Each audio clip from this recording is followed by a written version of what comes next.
audio is being recorded on hands-free devices. What's up, everyone? Thank you so much for tuning in to a brand new episode of Trucker Talk. My name's Amanda, and as usual, I'm here with my co-host, Crazy Ginger and Cousin Grizzly. Now, some of you may have noticed that we took a few weeks off. I had a family emergency. My mother was in and out of the hospital. But I want to take a couple seconds here to go ahead and thank everybody from the bottom of my heart for the overwhelming amount of messages and well wishes and love and support and prayers and phone calls. Is just overwhelming. I'm incredibly grateful for the amazing people that surround me and my family, and all the support that I've gotten these last couple weeks has been amazing, and I'm forever grateful. So thank you to everybody who reached out. But we are back and better than ever. So what's going on, guys? Nice to have you with me, Crazy Ginger and Cousin Grizzly. It's nice to be back. What have you guys been up to these last couple of weeks? Hey, everybody, it's your boy, Cousin Grizzly. Last couple of weeks, I ain't been up to a whole lot. Just, steady doing this trucking thing. Been, worried about you and Mama. I'm glad everything turned out all right. But other than that, I just been doing the same shit I always do, keeping the wheels turning and keeping the money earning. So that's all there is to it with me, baby. Yeah, pretty much same here. Just fucking keeping it trucking, fucking trying to make fucking some money. But can I talk tonight? Now I know, Crazy Ginger, you are getting ready to go home and get your home time in. So do you have any fun plans for your home time? I know last time you were home, you kind of got fucked up for New Year's. So anything in the lines of maybe going to Atlantic City and losing your phone again? No, that's not on the fucking agenda. Speaking of fucking home time, this one should be interesting. I gotta move my shit out of my one so-called friend's house. And it's not much. It's just like a fucking refrigerator and some personal belongings like birth certificate and car title. I'll get a little more into the fucking car. And that's pretty much about it. I'm probably going to go to the bar, get drunk, see what's up with, local women. And by local women, you mean prostitutes? No. I don't go that far. Not yet. Only on the road, right? I'm just fucking with you. That's awesome. I hope you have a great home time.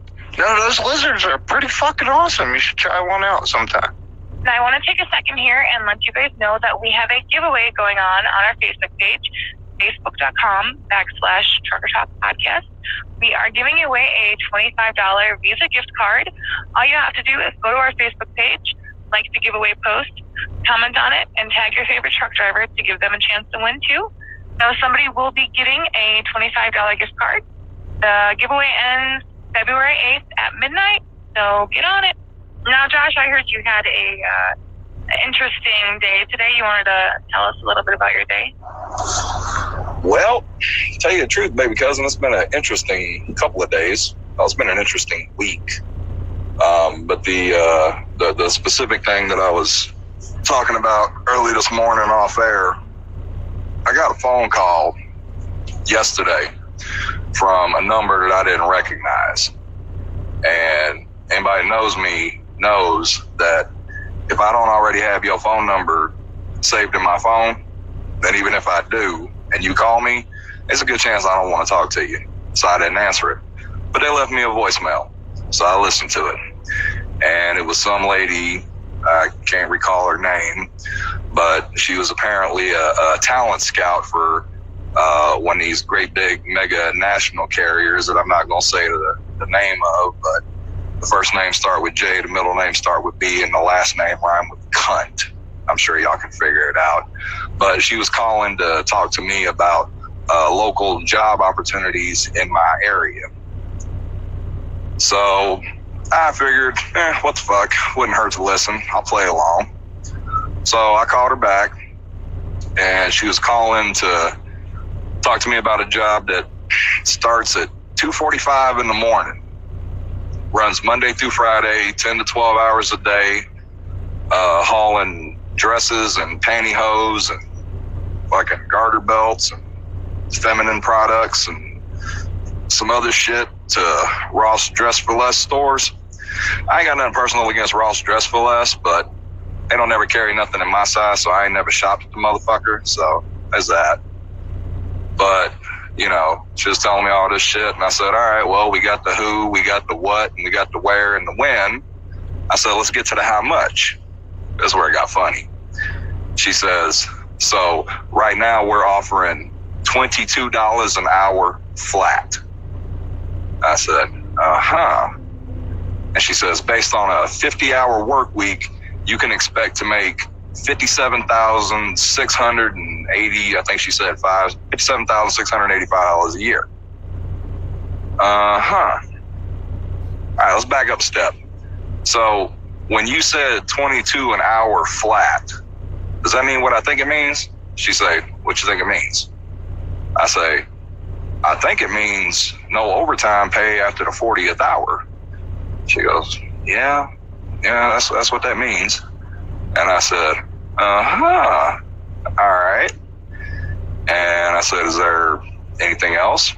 She says, oh, well, we have 6 paid holidays, and we pay you a flat $140 a day for each one of them. I said, really? Yeah, really. All right.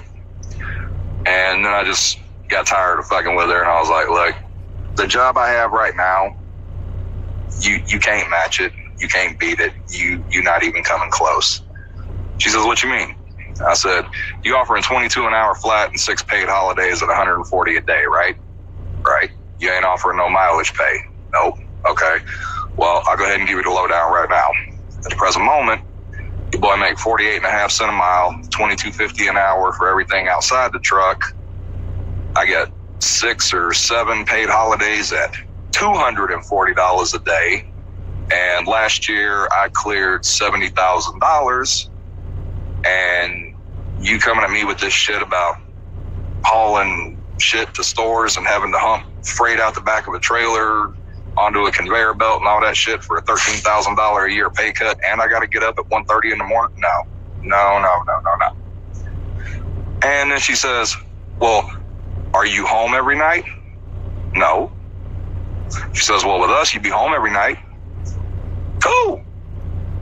I wouldn't be able to afford the fucking home I live in if I took the fucking pay cut.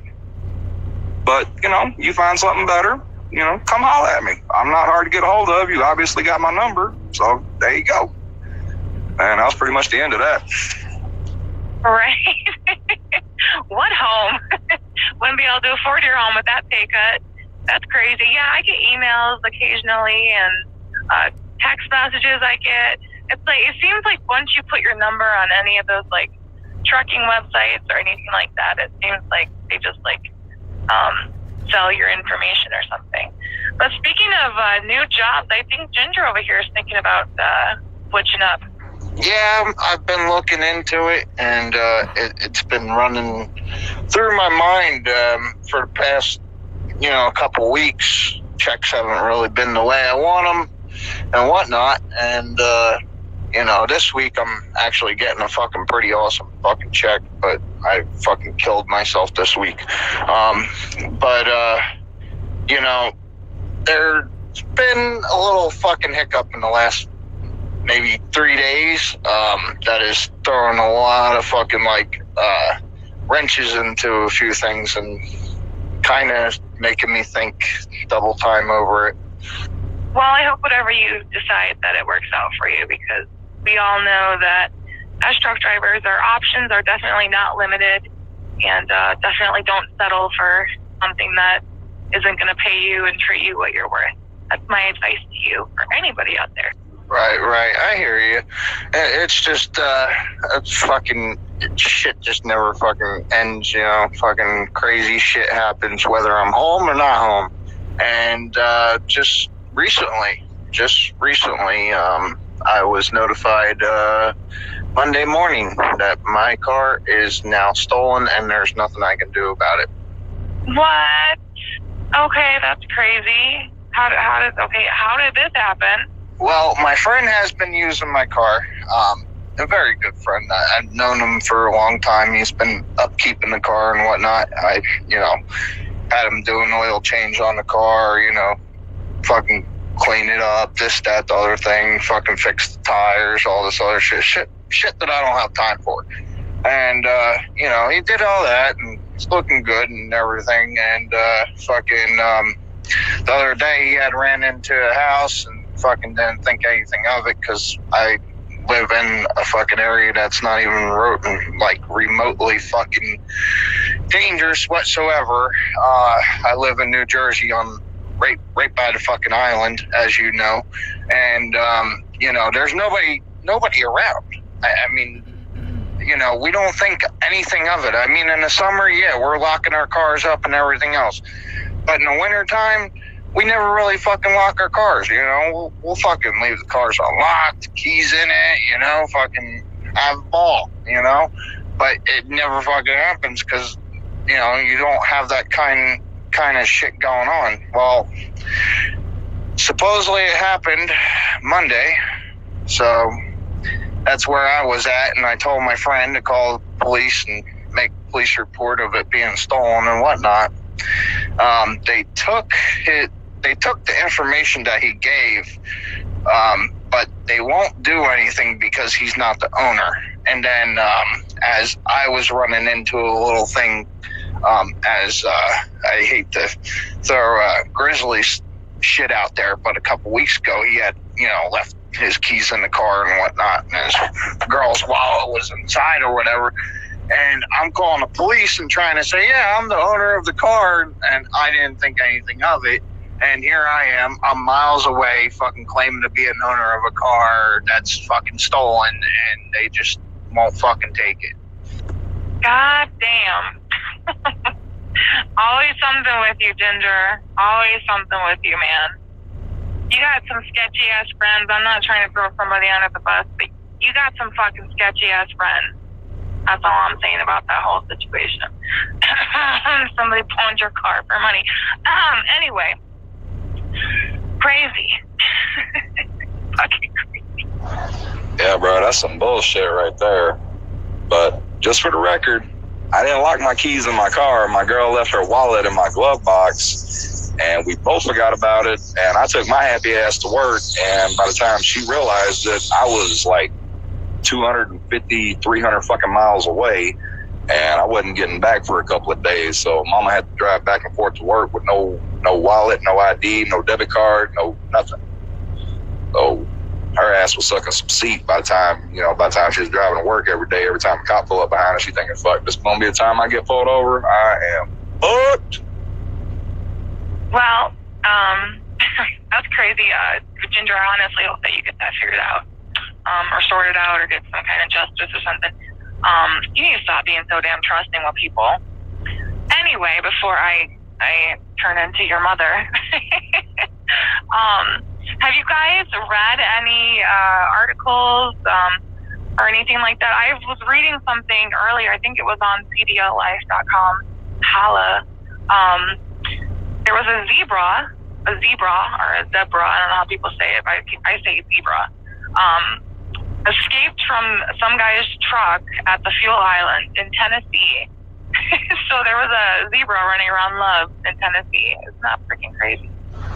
Wait a minute, you telling me that there was a little striped African horse running around the truck stop in Tennessee that jumped out the back of some dude's truck? Yes, a zebra. And his name is Marty. I don't know why that stuck with me, but the zebra's name is Marty, and he escaped from a guy's truck at the fuel island in Tennessee at the Loves. But eventually they caught him. And I bet if Marty could fucking talk, he'd tell them exactly why they jumped out that motherfucker's truck. Oh, scandalous ass pervert motherfucker. I actually read another article earlier today. They were saying that PETA is pushing for like stricter background checks on the cattle haulers for Smithfield, and it just rang a bell with me because I haul for Smithfield a lot. So yeah, PETA's pushing to like get some law into place that they do like stricter background checks on all the cattle hauler drivers and whatnot. Well, see, I'm all for that because you know I don't want no cattle haulers. I don't want nobody dealing with no animals. I don't want nobody abusing no fucking animals and shit. Because I don't want my cheeseburger or my steak to been having a bad fucking day before they got slaughtered, and then that reflecting the taste of my meat. And I'm all for PETA, and by that I mean people eating tasty animals, but that's just me. You don't want that semen flavored steak burger. That's so gross. Oh hell no! I want to give me some of that Japanese Wagyu beef. You know, that really good shit that's like $400 a pound. You know, where they feed the cow beer and fucking like high grain or high dollar grains and oats and give it a massage and jerk it off right before somebody cuts his throat and shit. I want to know that whatever cut of meat I'm eating, I want to know that motherfucker had a happy ending right before he died and ended up on my plate. Damn, that's pretty serious. But I can dig. So did you guys see, I think it was on like the 11th, somebody was shooting at truck drivers off of I-80 in Iowa. I think it was at like a Pilot, and then he moved to like a Love's or something. And the guy said he was targeting truck drivers because one of his family members was killed in a crash involving a semi-truck. And this was like, I think it said it was January 11th, but this was like super freaking recent. What a psychopath. Yeah, wasn't that dude, I didn't read the whole story, but I saw the headline. Wasn't that dude like supposed to be like a college professor or some big whoopie fuck somewhere? Just lost his fucking shit and decided he had a fucking hard on to take out some fucking truck drivers or some shit? Yeah, it did. It said he was a college professor. I'm not, I think he said he was from Illinois too. So, crazy. I mean, you know, we have enough shit to deal with out here. And then to legally not even be able to carry a firearm to protect ourselves at the moment and then have to deal with that. Are you kidding me? Well, they is still that bill on the Senate floor that I was talking about some episodes back. You know, hopefully that'll pass because, you know, that day ever comes where I get to legally carry in my truck, you know, fuck what the company say.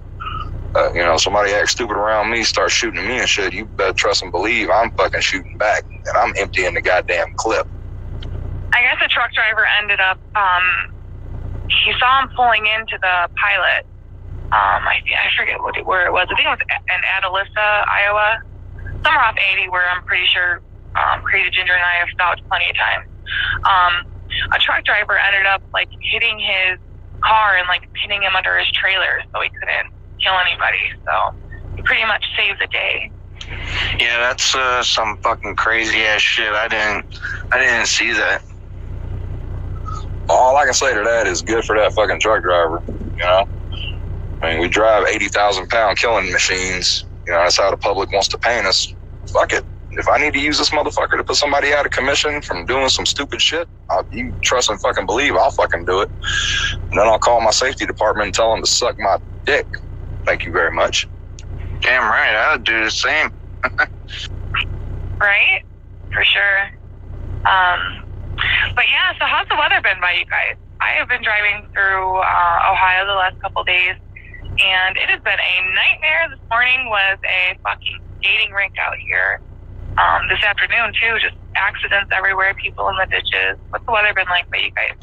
Well, I went from having fucking shitty-ass fucking weather about 2 weeks ago, about what you're fucking experiencing, and then I went into nice fucking 70, 80 fucking degree weather, and then now I'm fucking dealing with the cold again. But yeah, I haven't hit much snow or anything like that. I've only hit one storm out in Kansas. It forced me to shut down because it wasn't the snow, it was the ice underneath the snow. But the snow was starting to get bad. It dropped about a foot of snow within an hour. It was pretty crazy. Yeah, I ain't been dealing with no snow or no kind of shit like that over here. It's been really, really fucking mild over here so far. Shit, today I'm in, where the fuck am I? I'm in Shelton, Washington. It's like upper 40s, a little rainy, not too bad. You know, I mean, it was pissing rain on me earlier when I was coming through Olympia, but it's really not been bad up here. It ain't been anywhere near freezing. And I mean, just aside from a lot of rainy, overcast days, it ain't been too bad. Although the other day, people were losing their fucking shit thinking that this whole area was going to be washed away by a fucking tidal wave because of a earthquake that hit off the coast of Alaska. And I was just like, oh, that motherfucker's coming. It should be here already. And this motherfucker's still here, and I'm here, and I'm still alive. So I think we all right. See, that's the shit. Like, I live in the Midwest. I've lived in the Midwest my whole life. So we don't have to deal with, like, earthquakes or anything. I mean, we get tornadoes and we get, like, really shitty winters, but that's it. So that's got to be kind of freaky. I mean, I guess it is what it is. You have, like, no control over it. But have you ever experienced an earthquake up where you are, or is that mainly just, like, down in California? The closest I've ever come to experiencing an earthquake was probably about 17, 18 years ago.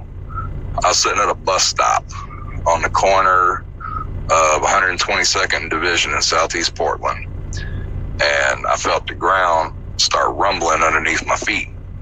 I didn't think much of it. I thought it was just some big ass truck going by somewhere. I didn't put no mind to it.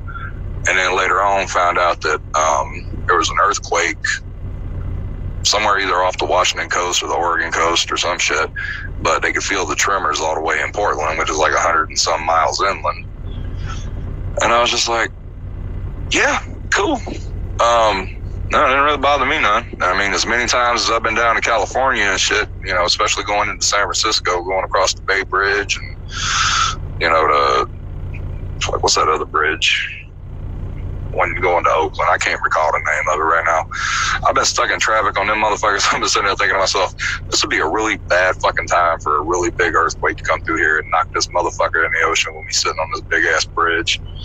But no, I ain't never really experienced an earthquake, you know, full force and shit. When I was growing up down in Louisiana, we was always worried about hurricanes and tornadoes and fucking all that stupid shit. But you know, getting on that up here, I think I've heard of maybe one or two tornadoes around this area the last 10 years or so, at least that I've been paying attention to. But other than that, I mean, it's hit and miss. I mean, you know, sometimes winter might be a little retarded.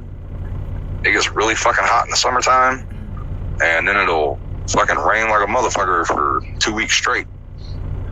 Weather up here is bipolar as a son of a bitch.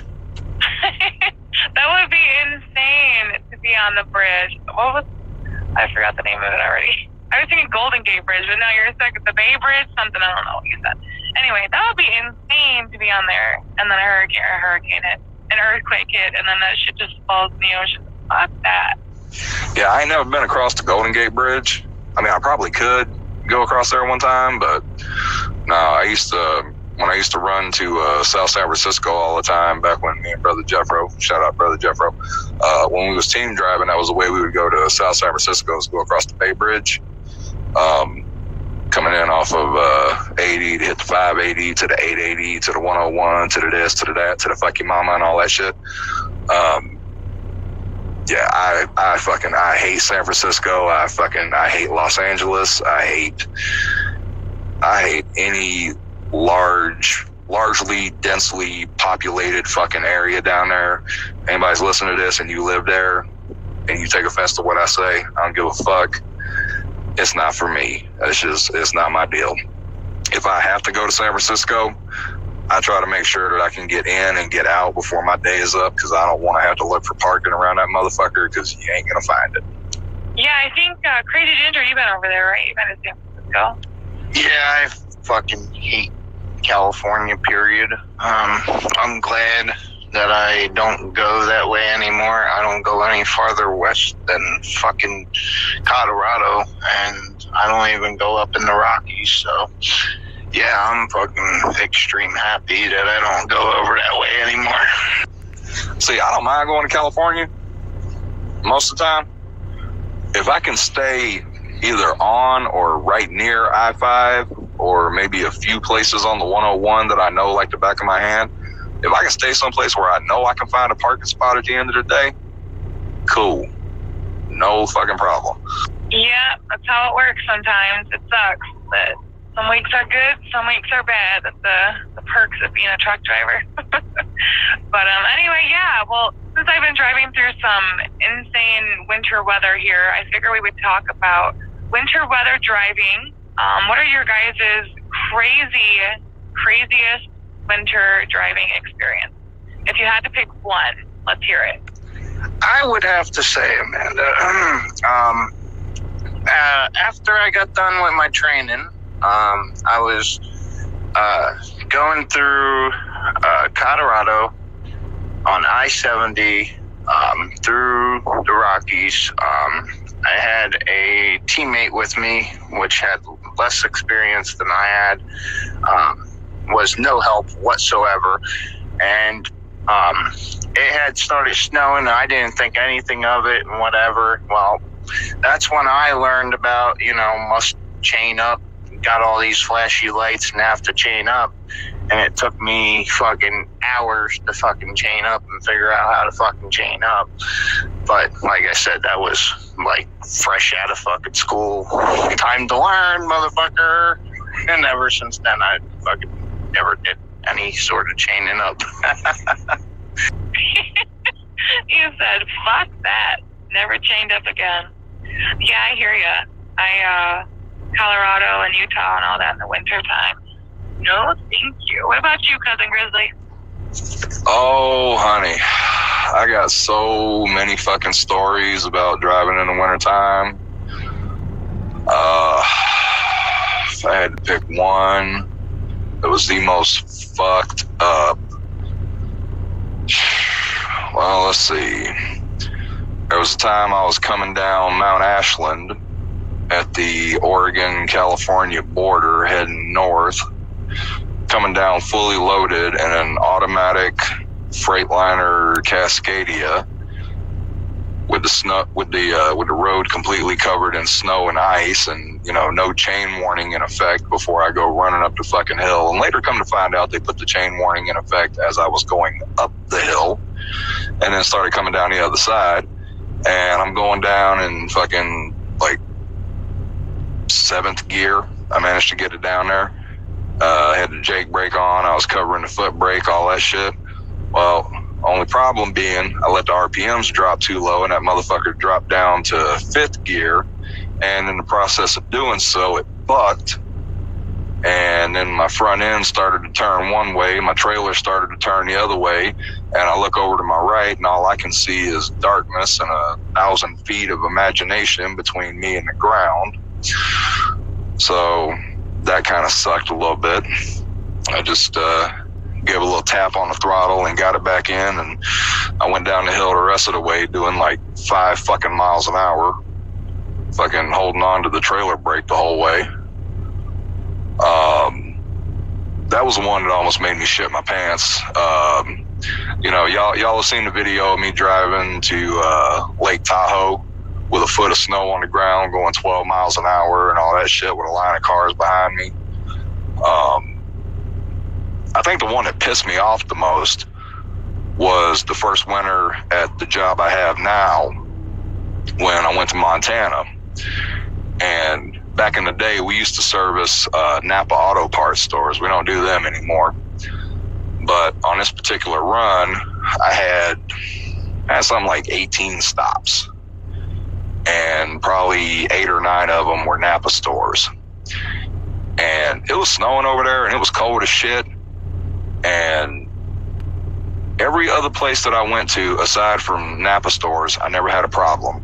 But whenever I'd go up to a Napa store, because in Montana, all the Napa stores, they have these big-ass parking lots, and, they always keep their shit around back or whatever, and they got this great big open space that you can get into easily and all that. But 1 week, in 1 week, I had to call for a fucking heavy-duty wrecker to come and winch me off of flat ground just to get me rolling again, because I got super singles on and my truck was weighed down and I could not fucking get any traction to start rolling on flat ground because they don't take care of their fucking parking lots. I had no problem at Walmart. I had no problem at Les Schwab. go to a fucking Napa, I'm getting stuck on flat ground because they don't pave this shit, they don't plow this shit. You know, I'm just fucking spinning out on ice. One day I had to call for a wrecker twice in the same fucking day to get me off of flat ground because my shit was just spinning. And the second time I had to call for a wrecker that day, not only did I have to get my truck winched, I had to get my pallet jack with a pallet of batteries winched up onto the back of his flatbed and then deposited in the back door of my trailer just so I could get my fucking shit back in my trailer because that motherfucker wouldn't even move. That was about the longest, most aggravating fucking week of my life.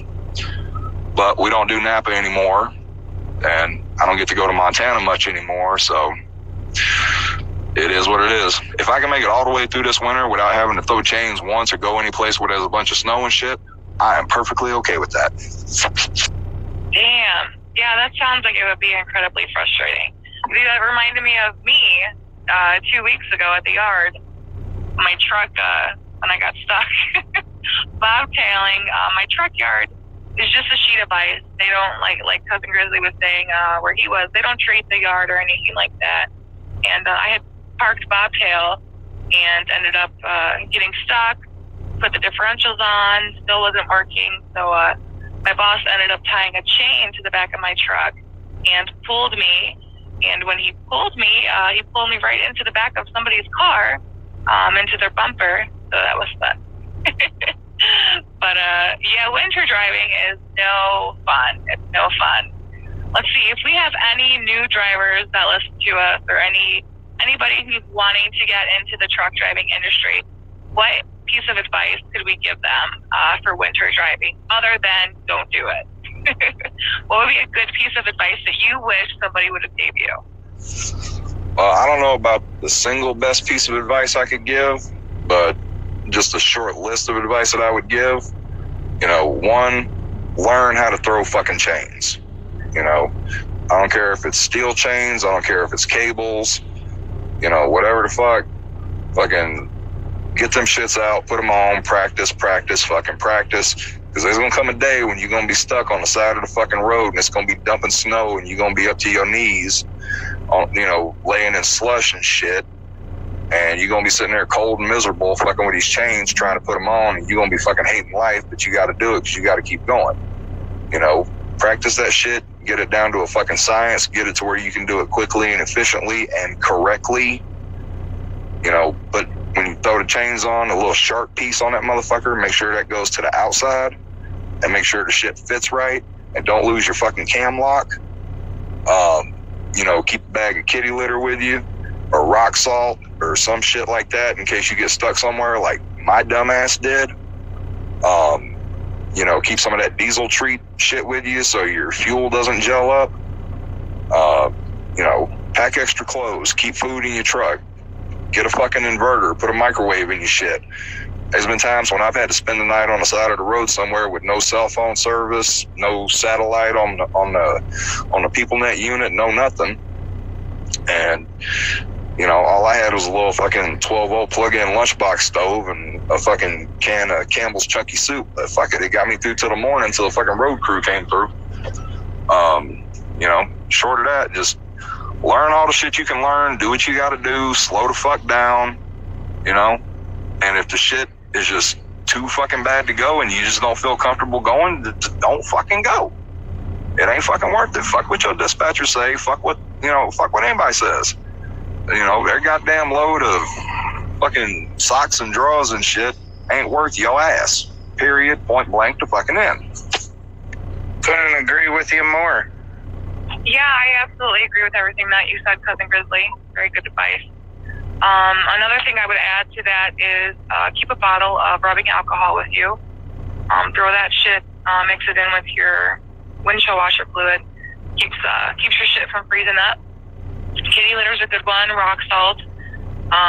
Definitely extra clothes, an extra jacket, blanket, anything that you might need in case of emergency. Stuff like that, water, food, all the essentials. So definitely some very good advice there, Cousin Grizzly. Thank you. Anything you want to add to that list, Ginger? The only thing I would add to all this would be fuck what your companies say or do. I mean, I don't listen to the company when it comes to fueling, especially in cold weather like we have been having.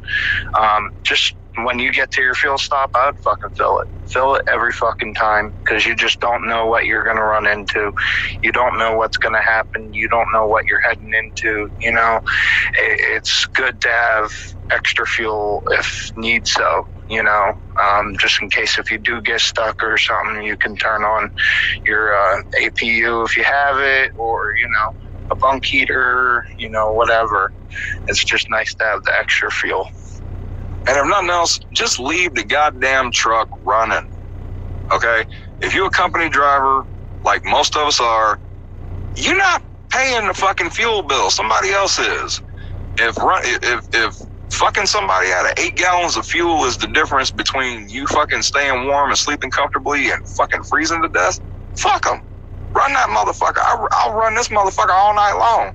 If it's any hotter than fucking 60 degrees or any colder than 40, I'll run this bitch all night. I've seen me do it.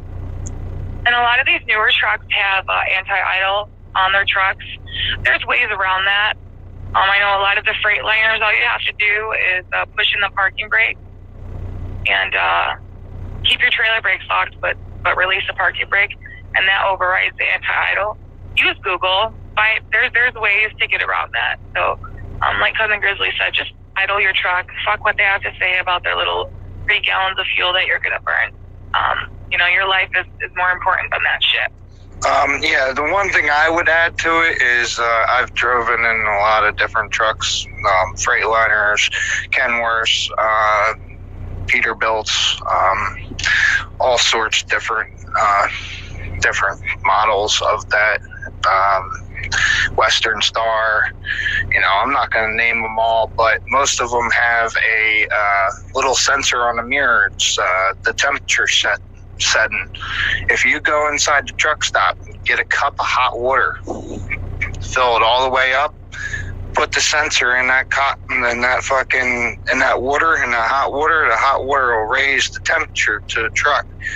And when the 5 minutes is up, with most trucks, if you hit the override, that you'll stay running all night. Good to know.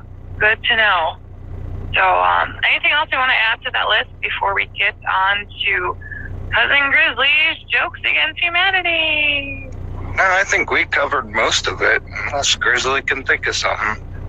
Well, shit, now that you done put me on the spot, I'm trying to think of a fucking joke that I haven't already told. Fuck. Give me a second. Yo. Keep vamping. Come back to me.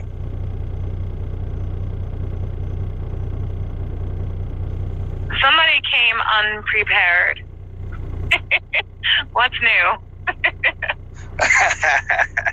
It's all good. I could fucking ramble on for fucking hours. I mean, shit, none of us have really talked in a few weeks. So, like I said, I fucking go until tomorrow morning. Right? Like, I ain't got to get up and do shit for at least another, minimum 11 hours. Yeah, I sure did miss you guys. It was a long 2 weeks without you. Are you ready, Cousin Grizzly? Are you ready? All right, I'm ready. I got one. This one's kind of old school. Some people might get this, some people might not. Depends on how old you are, or, you know, how adept at history you might be. But here we go. Who was the greatest boxer that ever lived? Muhammad Ali? Wait, was that even a boxer? Yes, he was a boxer. No, that was not where I was going. The greatest boxer that ever lived was the Reverend Jim Jones. He knocked out 900 people with one punch. Damn. I think you're going to have to give a history lesson with that one. All right, pull up your Google machine and throw in People's Temple, Jonestown, Guyana. You know, fucking cult leader, thought he was fucking Jesus, convinced 900 people to commit mass suicide by drinking poison fucking fruit punch. So, there you go. Yeah, I know the history on that one, but that was a good one. You got another one for us? I think we did a 2 for the other one, the last episode. All right, baby cousin. You want another one? I got another one for you. What was the first thing that Jesus Christ said after the resurrection? What's that? Brains. Zombie Jesus.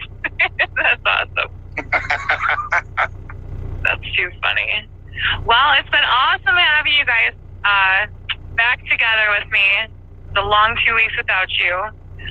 Thanks everybody for tuning in to another crazy, actually, it wasn't too crazy this week. I think we were a little bit more tame today. Another episode of Trucker Talk. Make sure you guys check out our Facebook page for that giveaway that ends February 8th. And I will talk to you guys later. Just remember, fellas, be sure to tag your favorite trucker. And remember, in the modern age that we live in, with technology being what it is, y'all could probably end up using that $25 gift card for the services of one of Brother Crazy Ginger's lot lizards. I'm just saying, it can be done. My crazy fucking lot lizards. That's fucking funny. All right, guys. We will see you next week for another episode. Bye, everybody. Good riddance.